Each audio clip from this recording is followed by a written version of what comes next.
Broers en susters, ons teksgedeelte is Esegiel 47 vers 1 tot 12, maar voor ons gaan saam bid, daar is net een aankondiging wat ek gemis het, en dis Linda Burger is oorlede woensdagoggend.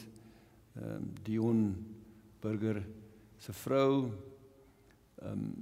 was gereelde kerkgangers, sy het kanker gehad en dit het baie aggressief geraak. Ek het haar nog Dinsdag gaan besoek in die hospitaal en toe woensdagoggend is sy oorlede. So ons kan regtig dink ook aan hulle in hierdie tyd. Die roudiens is volgende Saterdag, Dominee Dries gaan dit hanteer. Ek is weg dan, so dink regtig aan Dion en ook hulle kinders, Larissa en ook Roan wat by my in die belydennisklas is. En nou wil ek vanoggend 'n spesiale persoon verwelkom hier by ons in die kerk, my vriend en kollega en broer, Dominee Jason Gambwe, hy sit daar agter links, en sy dogter Sarah, daar staan hy op, welkom, Dominee, as julle wil weet wat ek als reg en verkeerd doen, dan kan julle vir hom vra, hy is saam met my in die veld, en hy ken my waarskynlik beter as wat enige iemand anders my ken. En ons het al baie sakke sout saam opgeëet, baie verdwaal in die veld, en so, ek is baie bly, hy is vanoggend hier, hy moet 'n draai by die hospitaal maak, ek dink dit is te ernstig nie, maar bid maar vir hom asseblief, en dan ook vir Sarah, sy dogter, Sarah Mbwale, Dominee Jason, ek kan sommer vir julle noem, hy het 16 aangenome kinders, dink is nou al meer al. Dominees het meer al. Ja, hy knik sy kop. Hy en sy vrou Miriam kon nooit kinders van hulle eie hê nie, en oor die jare het hulle meer as 16 kinders grootgemaak. So, hy is vir ons regtig 'n voorbeeld in dit, maar ek sê vir hom baie welkom vanoggend. En deel soms ietsie oor sy lewe. Maar voor ons saam lees, kom ons sluit die oë en dan bid ons saam. Hemelse Vader, dankie vir die voorreg dat ons as u kinders so kan saam wees om u te aanbid en u te loof en u te prys. U die lewende Here, skepper van die heelal, almagtig, ewig, wys, goed, regverdig, barmhartig. Ons aanbid u. U grootheid gaan ons verstand te bowe, ons buig voor u neer in aanbidding. Dankie dat u in die genade uitgereik het na ons toe, Here. En dat ons as sondaars onsself kinders van God kan noem deur geloof in Jesus Christus. Ons eer u, ons aanbid u. Ons wy onsself aan u toe en ons wil bid dat u ook deur u woord met ons sal praat nou, Here, en dat u uself sal verheerlik. Die lig op u sal val en die woord op ons harte sal skryf deur u Gees. Ons sal vul en ons bekragtig om as u kinders te leef. Ons bid dit om Jesus se ontwil. Amen. Ek het vir Esegiel 47 op die skerm gesit, maar nie die 2020 vertaling nie, ek het die 83 vertaling opgesit. Ou Testament, jy lees bietjie makliker en is 'n langer gedeelte. Jy kan daar volg of in die Bybels. Die man met die meetstok het my teruggebring na die ingang van die tempel toe. Toe sien ek, daar kom water onder die tempel se drempel uit aan die ooste kant. Die tempel het oos gekyk, die water het regs van die tempel weggeloop, suid van die altaar verby. Die man vat my toe by die noordpoort uit en om na die buitenste oospoort toe. Daar syfer die water toe, regs langs die poort uit. Die man het oos gestap en met die maatlyn wat hy by hom gehad het, 500 meter afgemeet van die oospoort af. Toe laat hy my deur die water loop, dit was enkel diep. Hy het nog 500 meter afgemeet en my deur die water laat loop, dit was kniediep. Hy het nog 500 meter afgemeet en my deur die water laat loop en dit het tot by my heupe gekom. Toe meet hy nog 500 meter, maar toe was die water 'n stroom waar ek nie kon deur nie. Die water was diep, sodat 'n mens sou moes swem. Dit was 'n stroom waar 'n mens nie deur kon loop nie. Die man sê toe vir my, sien jy dit, mens? Hy laat my toe al langs die stroom terugstap. Terwyl ek so terugstap, sien ek daar staan groot, hoë bome weerskante op die stroom se wal. Die man het vir my gesê, hierdie water loop weg na die streek oos toe en af na die Jordaanvallei toe waar dit in die dooie see sal inloop. Wanneer dit in die dooie see inloop, sal die water van die dooie see vars word. Waar die stroom ook kom, sal dit wemel van al die soorte diere en sal daar baie vis wees. Die water loop af na die dooie see toe en sal die see vars maak. Waar die stroom kom, sal alles lewe. Daar sal vissers langs die dooie see staan en van Engedi af tot by En-Eglaim. Dit sal 'n plek wees waar hulle net droog maak. Daar sal net soveel soorte vis wees as in die groot see en net so baie. Net die water in die moerasse en kuile langs die dooie see sal nie vars word nie. Hulle moet sout bly. Weerskante op die wal van die stroom sal allerlei vrugtebome groei. Hulle blare sal nie verlep nie en hulle vrugte sal nie opraak nie. Hulle sal elke maand vrugte dra. Elke maand dra, want die stroom se water kom uit die heiligdom. Die vrugte sal daar wees om te eet en die blare om genesing te bring. Ons lees dit so ver. Ons tema vanoggend 'n kerk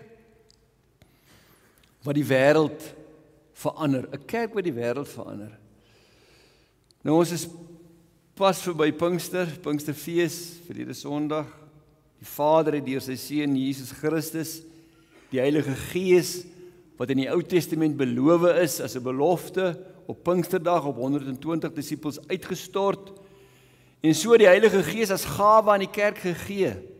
Alle gelowiges sou voortaan die Heilige Gees deur die wedergeboorte ontvang en verseël deur die Gees van God streef en bid en vra om daagliks hierdie Gees wat in hulle woon vervul te word, omdat ons die Gees kan bedroef en kan blus en kan teenstaan, moet ons ook daagliks bid dat die Here ons sal vul met sy Gees om geesvervul te leef. In die Nuwe Testament het ons gesien, is dit duidelik dat God deur die krag van sy Gees die gebede van sy kinders, die verkondiging van sy woord, sondaars inbring deur bekering en geloof in die Here Jesus inbring in sy koninkryk. In die Nuwe Testament is dit ook baie duidelik dat die krag van die Heilige Gees gelowiges se totale lewens transformeer op die pad van heiligmaking. Dat hulle blote teenwoordigheid die wêreld rondom hulle radikaal beïnvloed en verander. Die profeet Sagaria het reeds daaroor geprofeteer. Ons lees in Sagaria 8 vers 23, dit sal in daardie dae wees dat 10 mense uit al die tale van die nasies die kleed van 'n Jood gryp en vashou terwyl hulle sê, ons wil saam met julle gaan. Ons het gehoor, God is by julle. Ons wil saam met julle gaan. Hulle gaan nie saam met die wêreld nie. Die wêreld wil saam met hulle gaan, want God is by hulle. Dis hoe dit moet wees. Die vraag vanoggend aan ons as die kerk van die Here Jesus is, gebruik God ons deur sy Gees om sy koninkryk te laat kom, om die wêreld te verander? Of beïnvloed die wêreld ons meer en verander die wêreld ons? Word jy as kind van God, verander jy die wêreld, verander die wêreld vir jou? Johannes waarsku gelowiges in sy eerste brief, dan sê hy, as iemand die wêreld liefhet, is die liefde van die Vader nie in hom nie. Nou wat is die wêreld? Dis nie wat ons sien in terme van nasies en die aarde wat geskep is en die mense wat daarop woon nie. Dis in dit. Dis nie die aarde en die mense nie, dis die sondige natuur, die gerigtheid, die begeertes wat mense se lewens beheer, die gees daar agter, dit waarvoor mense leef, hulle afsloof en wat hulle verder van God af wegvat. So die wêreld is nie dit wat jy sien nie, die wêreld is in dit. Johannes, in 1 Johannes 2 vers 16 tot 17 beskryf hy dit baie mooi. Hy sê, want alles in die wêreld, dit wat die liggaam begeer, dit wat die oë begeer, arrogante spoggery oor besittings, is nie uit die Vader nie, maar uit die wêreld. Daar kan ons sien wat is uit die wêreld. Ons begeertes, dit wat ons begeer, ons spog, hoogmoed. En die wêreld en sy begeertes gaan verby, sê Johannes. Habakuk gee 'n treffende beskrywing van die wêreld. Praat ook oor God se soewereiniteit. Kyk, is dit nie die Here, heerser oor alle magte, wat dit beskik, dat volke hulle afsloof, vir wat opgaan in rook, en nasies hulle self moeg maak vir niks nie. Nou God beskik dit en gee jou oor daaraan. As jy in daai rigting hardloop, dan gee God jou daaraan oor, behalwe as hy jou daar uithaal. Dat volk hulle afsloof vir wat opgaan in rook, en nasies hulle self moeg maak vir niks. Dit waarna mense jaag, terwyl hulle hier op aarde is, en wat hulle soek, en wat hulle begeer, hulle eie koninkrykies, mag, eer, geld. Dis die wêreld. En wanneer die wêreld die kerk beïnvloed, dan is Jesus nie meer die hoogste liefde en dryfveer vir wat ons doen nie. Dis nou 'n ander motivering. Dan hardloop ek soos die wêreld aan agter, ek sloof my af vir dit wat gaan opgaan in rook, vir dit wat niks is. Hartseer hoe dit ook al mag klink, dan hardloop ons, ook soos die res van die wêreld, agter materiële welvaart, status en plesier aan, wat uiteindelik in rook gaan opgaan. Niks. Habakuk sê niks wat verbygaan en eendag in rook sal opgaan. En die erg is, ons doen dit met Jesus se naam op ons lippe. Terwyl ek Jesus bely as Here, hardloop ek agter die goed aan. En wanneer dit gebeur, het die wêreld ons klaar verander. Al bely ek vir Jesus, het die wêreld my klaar verander. Want ek is besig om agter die goed aan te hardloop.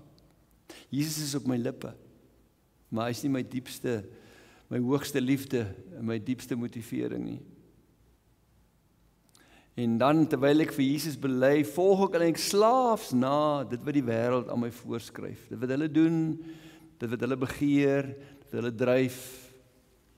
En dit kan en mag nie.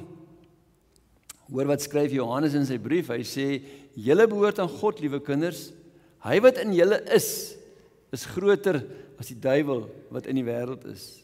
Hy wat in julle is groter as die duiwel wat in die wêreld is. God wat in ons is groter. Nou die Here deur sy Gees is in sy kerk. Hy's in ons. En hy's groter as alle vyandige en bose kragte en magte in die wêreld. En ons moet die wêreld verander en nie die wêreld vir ons nie. Nou, reeds in die Ou Testament, en mens sien dit in die hele Bybel, reeds in die Ou Testament is Josef en Daniël se lewens, ek noem sommer net hulle as voorbeelde, uitstekende voorbeelde van godvreesende gelowiges, wat nie deur die wêreld beïnvloed is nie, maar wie 'n ingrypende invloed op die wêreld gehad het, alhoewel hulle alleen gestaan het, omdat hulle die Here geken en gehoorsaam gedien het. Josef was 'n slaaf in Egipte, in Potifar se huis, 13 jaar in die gevangenis, maar ten spyte van onreg, versoeking, beproewing, het hy Egipte en die res van die wêreld ingrypend beïnvloed. Egipte was die magtigste land in die wêreld. Egipte het nie vir Josef verander nie. Josef het Egipte verander. Gaan lees sy aangrypende verhaal. Hoe? Die geheim lees ons oor en oor. Maar die Here was met Josef. En uiteindelik, jy ken die verhaal, is Josef oor Egipte aangestel as regeerder met net die farao bo hom. En eintlik het hy die wêreld gered. 'n Tipe van Jesus. Josef het die wêreld verander, die wêreld hom nie verander nie. Maak nie saak of hy in die tronk was nie, maak nie saak of hy alleen gestaan het nie. Die tweede voorbeeld is Daniël in Babel. Hy is as 'n bandeling na Babel weggevoer voordat Jerusalem vernietig is. Daniël op sy knieë voor God is vir geen oomblik deur Babel toe die supermoondheid van die wêreld beïnvloed nie. Nee, Daniël het die konings van Babel beïnvloed. Ten spyte van afguns en teenstand. Al het Daniël selfs in die leeukuil gaan draai, is hy glad nie beïnvloed nie. Glad nie. Dit het hom nie geroer nie. Wat was Daniël se geheim? Hierdie Daniël het homself onderskei van die toesighouers en satrappe, maar regeerders, omdat 'n buitengewone gees in hom was, 'n buitengewone gees van God. En die koning het beplan om hom oor die hele koninkryk aan te stel. Geliefdes, soos Josef en Daniël moet ons invloed op die wêreld baie groter wees as die wêreld se invloed op ons. En daarom die Here Jesus se eenvoudige opdrag. Julle is die sout vir die aarde, julle is die lig vir die wêreld. In ons swakheid, in ons gebrokenheid, sê die Here Jesus, julle is die sout vir die aarde en die lig vir die wêreld. En daarmee het Jesus heel eenvoudig bedoel dat die kerk 'n veranderende krag in die wêreld sou uitoefen. Die kerk moet die wêreld verander. Nie die wêreld die kerk nie. As kinders van God en as kerk is die lewende Here in ons. Dit kan nie ongesien verbygaan nie. Dit moet 'n radikale effek hê in die wêreld met al sy begeertes en sy dryfvere en doelwitte rondom ons. As die Here in jou is, kan dit nie ongesien verbygaan nie. Die Here se lig in ons moet sigbaar wees vir mense van die wêreld, daar waar jy leef, daar waar jy werk, tussen ongelowiges, sonder dat jy jou mond oopmaak, moet hulle eintlik die Here kan sien in jou lewe. Die lig van die Here Jesus. Daarom die Here Jesus se opdrag, Matteus 5:16, laat julle lig so voor die mense skyn, sodat hulle julle goeie werke kan sien en julle Vader wat in die hemele is kan verheerlik. Wanneer mense vir God in jou lewe sien, dat hulle aan God die eer sal gee. Wanneer hulle vir Jesus sien, dat hulle aan God die eer sal gee. Soos wat lig duisternis verdryf, wanneer jy 'n kers in die donker nag aansteek, en soos wat sout verrotting in vleis teewerk, is die kerk van Jesus veronderstel om die samelewing rondom hom ingrypend ten goeie te verander. As dit nagdonker is in hierdie kerk en jy steek 'n lig hier aan, dan kan jy dit nie mis nie. Jy gaan dit sien. So moet dit ook wees in ons lewens. Is ons, die NG Kerk en by name die NG Kerk Pionierspark, 'n kerk wat die wêreld verander? Is die wêreld vasgevang in die mag van sonde en nood enigstens bewus van ons as Christene? Is die wêreld bewus van ons? Wie weet hulle van ons? Weet hulle van jou? Daar waar jy leef en werk? Het ons 'n impak? Of sit ons tevrede in ons gemakzone, onbewus van stikkende mense rondom ons en 'n groot oes wat Jesus wil insamel vir wie hy gesterf het? Is hulle bewus van ons? Nou is ons by ons teks in Jesegiel, wat uiters relevant is vir die vraag hoe God deur die kerk die wêreld kan verander. In Jesegiel 47 sien Jesegiel 'n stroom water. Ek het vir jy 'n prentjie daar opgesit, dit maak dit net duideliker, wat onder die tempel in Jerusalem, daar by die heiligdom, ontspring en in die suidekant van die altaar, daar waar hulle geoffer het, verbyvloei en by die oospoort, dit is die hoofingang van die tempel, uitvloei.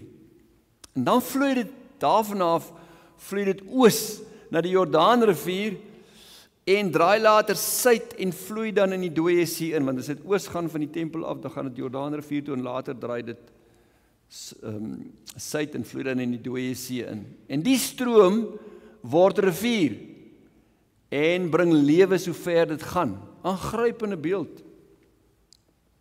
Nou sien jy dat die tempel van die Here vandag die kerk van die Here Jesus is. Die tempel in die Ou Testament is waar die Here teenwoordig was. Paulus sê ek en jy is 'n tempel van die Here omdat die Here in ons is. So as jy wil lyne trek, dan moet jy sê die tempel is daar waar God woon in sy kinders. So dis 'n baie kragtige beeld van hoe die Here die kerk wil gebruik om 'n impak op die wêreld te maak. Maar belangrik, dis die Here wat dit doen.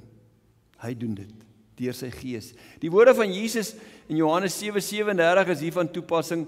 Met die een wat in my glo, is dit soos die skrif sê, strome lewende water sal uit sy binneste vloei, soos wat daai water uit die tempel uitgevloei het. As jy 'n kind van God is, dan moet daar strome lewende water uit jou uitvloei. Jy gaan nie altyd daarvan bewus wees nie. Mense rondom jou gaan daarvan bewus wees. Dit wys op die lewegewende en veranderende krag van die Heilige Gees, wat deur die kerk ingrypende verandering in die wêreld teweegbring. Dit wat Esegiel gesien het, was werklik 'n merkwaardige gesig en baie simbolies van hoe die kerk behoort te funksioneer. Die stroomwater, daar so 'n prentjie, was na 500 meter eers enkel diep. En 500 meter verder was dit kniediep, en nog 500 meter verder was dit heuphoogte, en nog 500 meter verder was dit 'n stroom waar jy nie kon loop nie. 'n Rivier werk gewoonlik nie so nie. Daar waar hy ontspring en waar al die water inkom, is hy wyd, en dan soos wat die see toe loop, raak hy al hoe smaller, tot hy maar 'n klein stroompie is. En in Namibië baie keer loop hy net dood, gaan hy ondergronds. Die rivier begin klein, raak hy al hoe groter.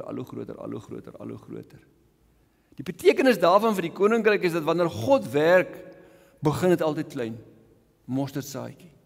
Maar dan deur die krag van die Gees, van krag tot krag groei en toeneem.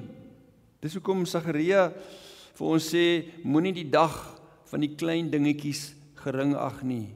Die Here vra van jou getrouheid in klein dingetjies, want hy weet wat hy daardeur wil doen. Solank jy net getrou is, dan word dit later groot dinge. Kragtige werk van God, wat as 'n mens terugkyk, het altyd klein begin, altyd klein. God deur sy Gees gebruik jou gehoorsaamheid in klein dingetjies, groot dinge te vermag. So daarom moet ons nie na groot dinge kyk nie. Waarna kyk ons? Ons kyk na gehoorsaamheid aan die Here en na getrouheid.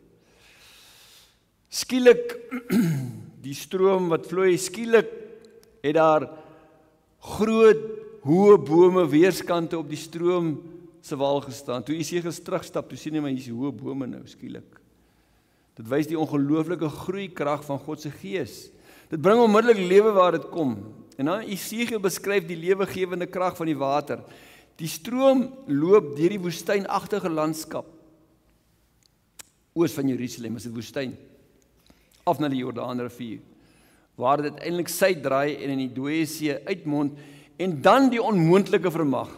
Dit omskep die Dooie See in 'n vars watermeer. Dit is eintlik die onmoontlike. Die ongelooflike van so 'n wonder is net groter as ons besef watter soort see die Dooie See is. Daar's 'n prentjie van die Dooie See. Die Dooie See is 100 km lank, 10 km wyd en 1200 voet diep en lê meer as 1000 voet onder seespieël. Dis die laagste punt onder seevlak op land in die wêreld. En daarom is daar geen uitvloei van water nie, net invloei. En rondom die Dooie See is daar geen plante groei nie, en in die Dooie See is daar geen lewende dier of vis nie. Die water van die Dooie See is oorsout met kloor, magnesium en vol kieme en besmetting omdat dit so warm is. Dis letterlik die water van die dood. Visse wat daar beland van die Jordaanrivier af spoel dood uit op die walle. Die soutgehalte van die Dooie See is so hoog dat die vars water van die Jordaanrivier wat invloei onmiddellik sout word. Daarom is dit ook sout op die kante. Daarom die ongelooflike wonder wat hier plaasvind, die stroom water uit die tempel omskep egter die Dooie See in 'n varswatermeer wat wemel van al die verskillende soort varswatervisse. Dit is maar net 'n prentjie daar. Ongelooflike kragtige beeld. Met diere. Daar was geen diere nie, daar was geen visse nie. Esegiel se beskrywing is aangrypend. Hy sê wanneer die stroom in die Dooie See inloop, sal die water van die Dooie See vars word. Waar die stroom ook kom, sal dit wemel van al die soorte diere en sal daar baie vis wees. Die water loop af na die Dooie See toe en sal die see vars maak. Waar die stroom kom, sal alles lewe. Strome lewende water. Dis net die Gees wat dit kan doen. Baie sterk beeld. En verder staan daar vrugtebome op die wal van die stroom wat elke maand vrugte dra. As jy nou Openbaring 22 gaan lees, dan kry jy dieselfde tipe beskrywing daar van hoe dit in die hemel gaan wees. Langs die stroomwater in die hemel van lewende water, ewige lewe en die blare wat ook, die bome wat ook vrug dra, soos 'n beeld. En die blare van die bome het ook genesingskrag. Kom ons luister hier ook na Esegiel se beskrywing. Weerskante op die wal van die stroom sal allerlei vrugtebome groei. Hulle blare sal nie verlep nie en hulle vrugte sal nie opraak nie. Hulle sal elke maand dra, want die stroom se water kom uit die heiligdom. Die vrugte sal daar wees om te eet en die blare om genesing te bring. Die water kom uit die heiligdom uit. Hulle sal vrug dra. So met jou lewe ook vrug dra vir die Here. So dit is 'n ongelooflike kragtige beeld van hoe die kerk die wêreld kan en behoort te verander. In die land Israel word die inwoners voortdurend gekonfronteer met 'n lewende preek oor die dooie see en die see van Galilea. Daar is so 'n prentjie daarbo, kan jy die blou en klein daar is die see van Galilea en aan die onder is die dooie see baie groot. Die see van Galilea is baie kleiner as die dooie see, maar het 'n invloei en 'n uitvloei. Die Jordaanrivier is die invloei en die uitvloei. En is vol varswatervis. Die dooie see het net 'n invloei en geen uitvloei nie. En gevolglik is dit die see van die dood, want hy kry net in. Dit loop nooit uit nie. Dit wat inkom raak sout. Hoe lyk ons? Hoe lyk die kerk? Het ons 'n invloei en 'n uitvloei?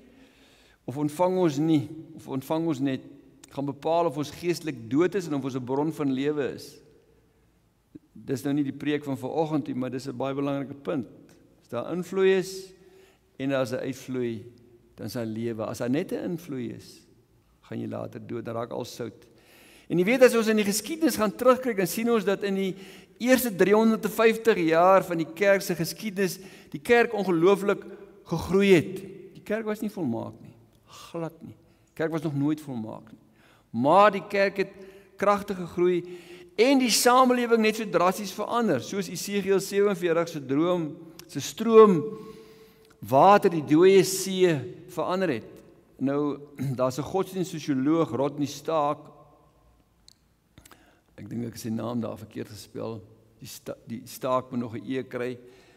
Hy het 'n boek geskryf, The Rise of Christianity, in 1996.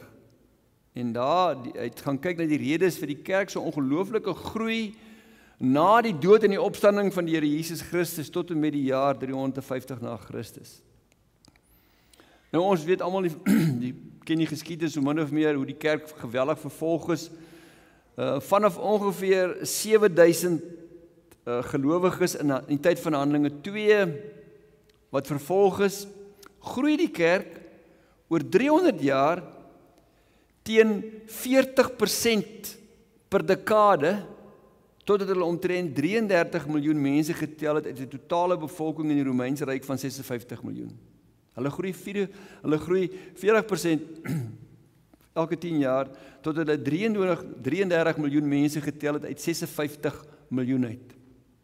Geweldige groei. Wat is die geheim? Vanuit Rodney Stark se boek The Rise of Christianity maak 'n interessante observasies. Nie noodwendig alles 100% nie, want ons finale observasie lê by die woord van God. Maar hy sê die geheim vir die groei van die Christelike kerk tot 300 na Christus was oorhoofs geleë in 2 dinge.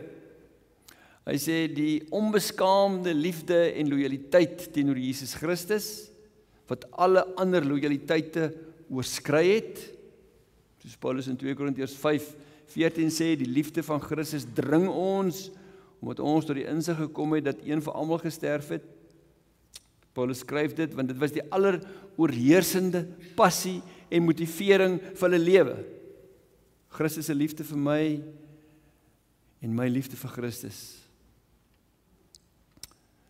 Nou, ek het gesoek na 'n voorbeeld van dit, en daar was 'n Indiese sendeling, Sadhu Sundar Singh, wie se lewe 'n goeie beskrywing van hierdie liefde van die eerste Christene mooi saamvat. Nou, Sadhu Sundar Singh is gebore in 'n baie ryk Hindoe familie. Ek dink ek het al een keer van hom vertel, 3 September 1899.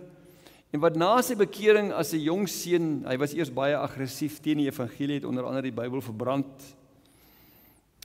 Maar toe kom hy tot bekering, radikaal, en hy as 'n jong seun deur sy ryk Hindoe familie verwerp. Hulle het eers probeer om hom om te koop, deur vir hom skatte, goud, parels, juwele aan te bied, en toe hy daarna nie dit wil vat nie, en die evangelie verloor nie, toe het hulle probeer om hom te vergiftig.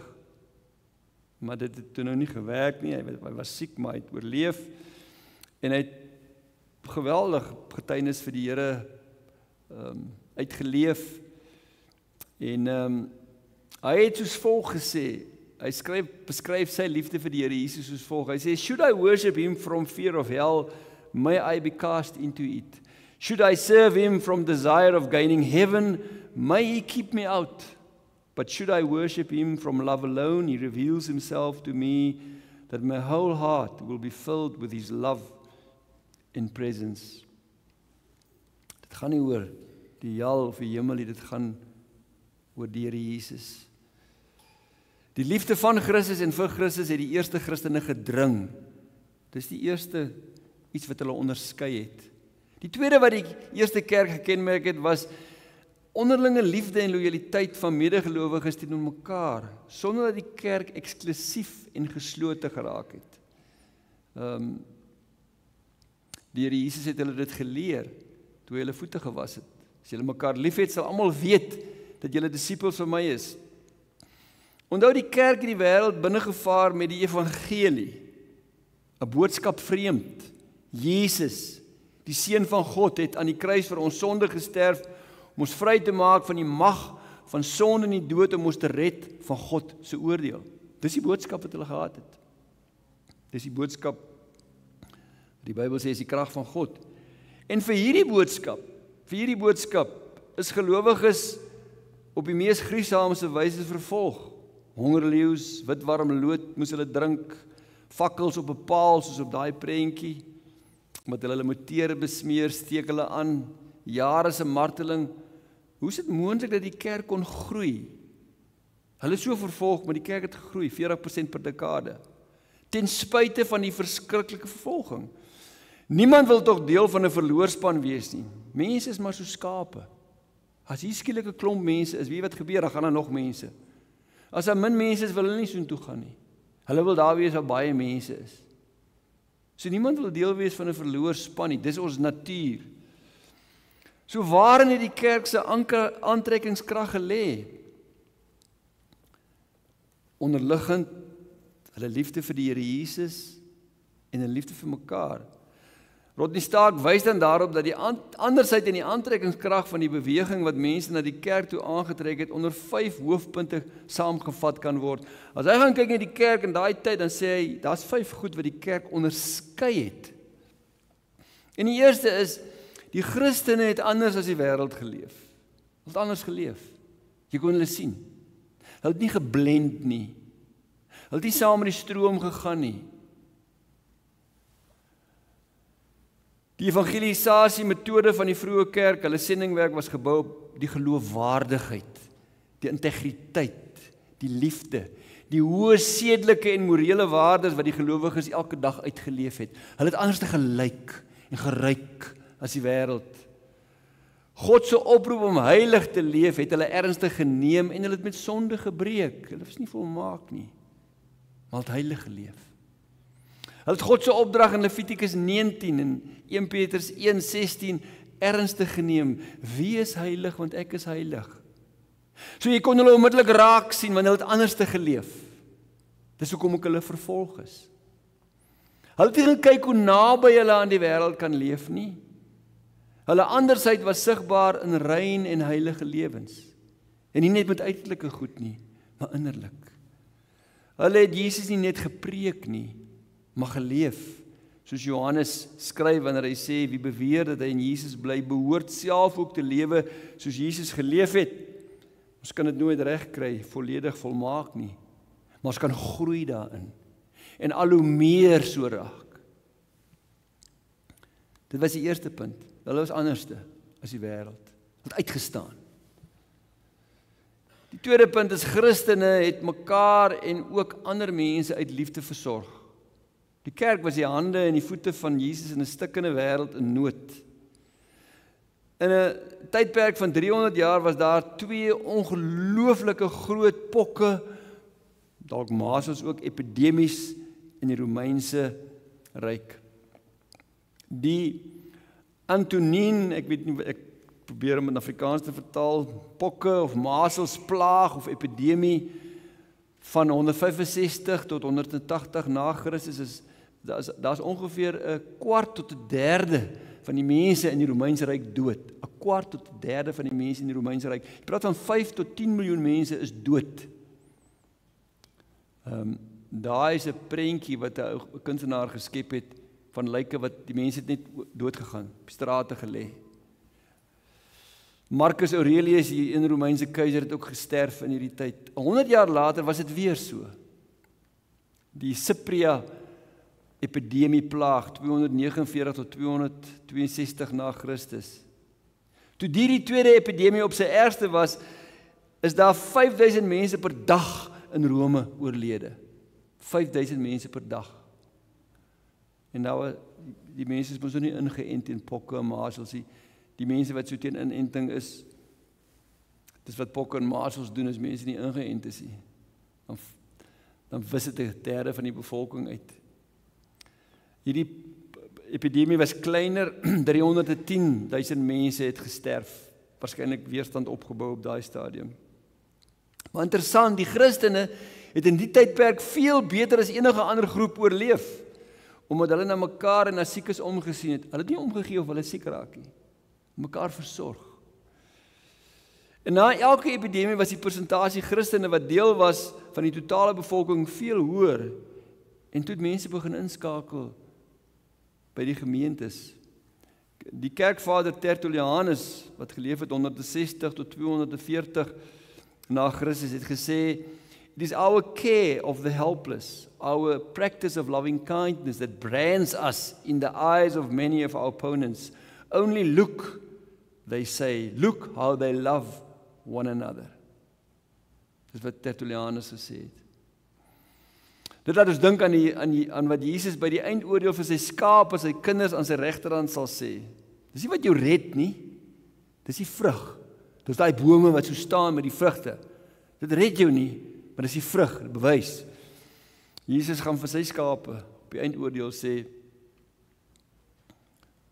"Want ek was honger en julle het vir my iets te ete gegee. Ek was dors en julle het vir my iets te drinke gegee. Ek was 'n vreemdeling en julle het my as gas verwelkom. Ek was nakend en julle het my geklee. Ek was siek en julle het my versorg.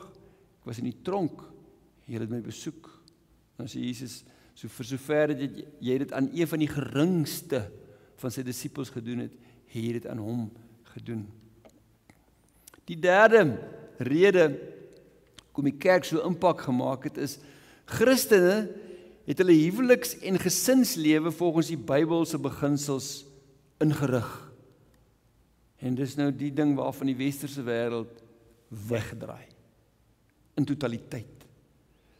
Die seksuele moraliteit van die Romeinse Ryk, spesifiek in en om Rome, die groot stede en onder die hoë lei, was deurspek van seksuele perversiteit. Jy kan dit niks anders noem nie. Seksuele perversiteit. Homoseksualisme en lesbiese verhoudings was aanvaarde praktyk.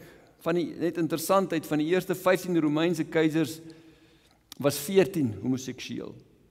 Julius Caesar, hy was nog nie vol, soos na hom wat hulle eers amptelik keisers was, maar hy was eintlik die eerste Romeinse keiser. En ook keiser Nero, maar twee te noem, was albei biseksueel. Dit wil sê mans of vrouens, maak nie saak nie. Dit was die leiers. Prostitusie, gepaardgaande huweliks en gesinsverval was algemeen bekend. En iets wat baie erg was aborsie. Aborsie was so algemeen dat kinderlykies een van die oorsake was waarom die ou stede se rioolstelsels verstop het. Dis gruisam as jy dit hoor. In die Romeinse Ryk was daar ondanks al die oorloë, want het gedurig oorlog gemaak en wit geveg mans en hulle het gesterf, was daar vir elke 100 vroue 130 tot 140 mans gewees. So dit is baie meer mans gewees, omdat so baie meisietjies geaborteer is en doodgemaak is. In die Christelike geloofsgemeenskappe waar gelowiges daarop ingestel was op stabiele huwelik en gesinslewe te vestig, het dit 2 gevolge gehad. Die Christene het 'n baie hoër geboortesyfer gehad as die res in die bevolking, want niemand is doodgemaak nie, en daar was altyd meer vroue vir huwelike beskikbaar in die Christelike gemeentes. Hoe lyk Christene se huwelike en gesinne vandag? Is dit anders as die wêreld? Is dit anders? Is dit maar dieselfde? Slaap ons net voor die huwelik saam soos die wêreld? Bly ons saam soos hulle? Homoseksualiteit, lesbiese verhoudings in die wêreld, in die kerk, op baie plekke is dit presies dieselfde. Geen verskil tussen die kerk en die wêreld nie. Ons moet maar let op die Hebreërskrywer se waarskuwing wat sê, die huwelik moet deur almal eerbaar gehou word. Wees in die huwelikslewe getrou aan mekaar. Want ontugtiges en egbrekers sal onder die oordeel van God kom. Sê ek wat dit sê nie. Die Hebreërskrywer wat dit sê. Die huwelik, die gesin, moet anders te lyk as in die wêreld. Die 4de punt is, die Christene het enige onderskeiding tussen mense op grond van ras, klas of status skerp aangespreek.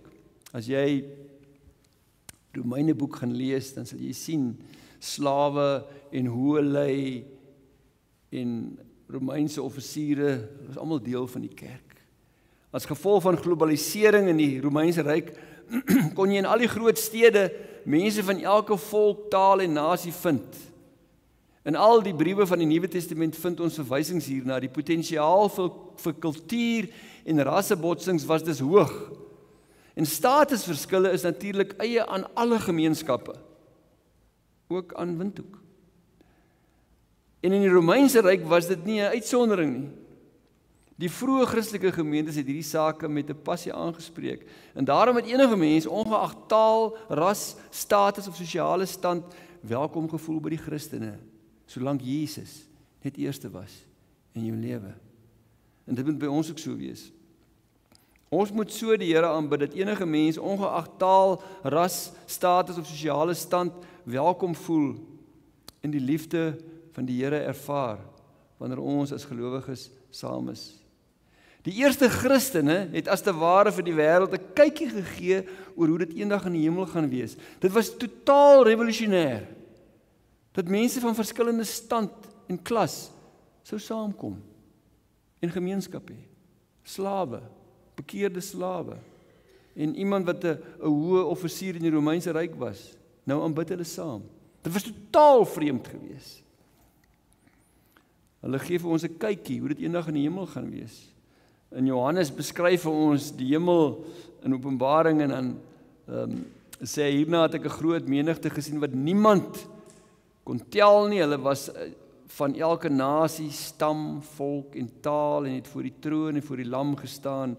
Hulle het wit klere aangehad en daar was palmtakke in hulle hande. Hulle het hard uitgeroep, ons redding kom van ons God, wat op die troon sit en van die lam. En dan die laaste punt, kom die Christene so impak gehad het op die samelewing is, Christene was betroubare en hardwerkende mense, jy kon op hulle reken. Hulle was nie oneerlik nie. Kyk, vandag, iemand al vir my gesê, as iemand met jou besigheid doen en hy sê vir jou, hy's 'n Christen, dan moet jy eers versigtig wees. En daai tyd was dit nie so nie. Christene was eerlik. Die Ou en Nuwe Testament plaas 'n hoë premie op gesonde werksetiek. Christene was betroubaar, eerlik en hardwerkend. Hulle het hulle self onderskei van die res van die wêreld. Hulle het as te ware outomaties al hoe meer in die samelewing 'n rol begin speel. En Paulus spel dit uit wanneer hy die ouderlinge van Efese groet, dan sê hy vir hulle, deur my voorbeeld het ek in elke opsig vir julle gewys dat ons hard moet werk sodat ons die armes kan help. En in die Tessalonisense skryf Paulus, toe ons nog by julle was, het ons vir julle uitdruklik gesê, as iemand nie wil werk nie, moet hy ook nie eet nie. Luiheid pas nie by 'n Christen nie. En daarom aan Timoteus, Paulus se harde woorde. Paulus skryf aan Timoteus, hy sê, as iemand nie vir sy eie mense en veral nie vir sy huisgesin sorg nie, het hy die geloof verloon en is hy slegter as 'n ongelowige. So wat het gebeur? Op die ou einde het die Romeinse keiser Constantijn, daai foto daar in die middel, of dis hoe hulle hom met moderne tegnologie sy gesig gerekonstrueer het, hy sou waarskynlik so min of meer so gelyk het. Keiser Constantijn het die Christelike godsdienst in 313 na Christus vrygestel van alle vorme van vervolging met die Edik van Milaan en het self die geloof aanvaar. Hoekom? Wel verskillende redes, hy het self 'n Christen geword. En jy kan nie 'n ryk regeer sonder betroubare mense nie. En Christene was betroubare mense. Hoekom wil jy die 33 miljoen mense uit 'n totale bevolking van 56 miljoen vervolg? En dit terwyl hulle hoë sedelike en morele waardes handhaaf en bekend is vir integriteit, eerlikheid en hardwerkendheid. Hy wou hulle saak bevoordeel, want hulle sou sy saak bevoordeel. So het hulle die wêreld deursuur en hulle die Romeinse ryk op sy kop staan gemaak. Hulle wat in die begin vervolg is. Ek wil saamvat, dit is duidelik dat die eerste Christene se aantrekkingskrag geleef was in hulle liefde en loyaliteit vir die Here Jesus, wat sigbaar geword het in 'n lewe wat gebou is op eenvoudige Bybelse beginsels. In terme van hulle integriteit en karakter het hulle heilig geleef, anders as die wêreld. Hulle het mekaar, sowel as ongelowiges, uit liefde gedien. Rein en eerbare huwelike, hoë etiese waardes, in 'n gesonde gesinslewe gehandhaaf, geen onderskeid gemaak op grond van ras, status of klas nie, betroubaar en werkend. En wanneer die eenvoud van die evangelie prakties raak in ons lewens deur die krag van die Gees, dan raak die kerk die sout en die lig waardeur God die wêreld verander. Dan raak die kerk soos 'n stroom water wat selfs die dooie see in 'n vars water meer kan verander. Al is daar teenstand, al is daar vervolging, al staan jy alleen.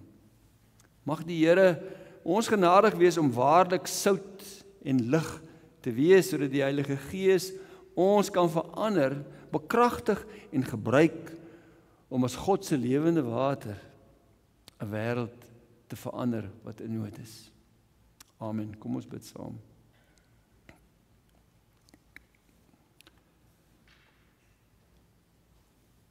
Hemelse Vader, ja, die Here, dankie vir u woord, wat ook baie keer is soos 'n tweesnydende swaard, wat ons harte kom oopsny, tot op die been en die murg ingaan, vir ons wys hoe ons lyk voor u.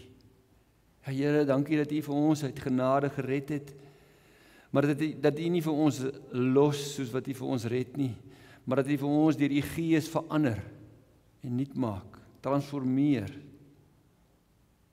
En baie van ons, as ons kyk na wat u woord vra, dan besef ons in baie opsigte skiet ons net ver te kort. Dan kom kniel ons maar net by die kruis en kom bid dat u ons sal vul met die Gees, sal bekragtig en ons sal verander voortdurend elke dag, sodat op u lig deur ons sigbaar sal wees vir mense, sodat ons sout sal wees om die verrotting in hierdie wêreld te werk.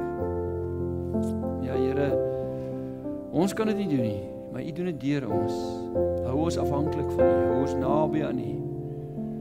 Hou ons swak, dat u krag en u lewe deur ons sigbaar kan word in alles wat ons doen elke dag. Gee dit wanneer ons hier uitstap, ons sal leef as u kinders en dat daar 'n helder lig vanuit ons lewens sal skyn elke dag en dat u verheerlik kan word. Ons bid dit om u naam se ontwil. Amen. Ons gee geleentheid vir die opneem van die dankoffers.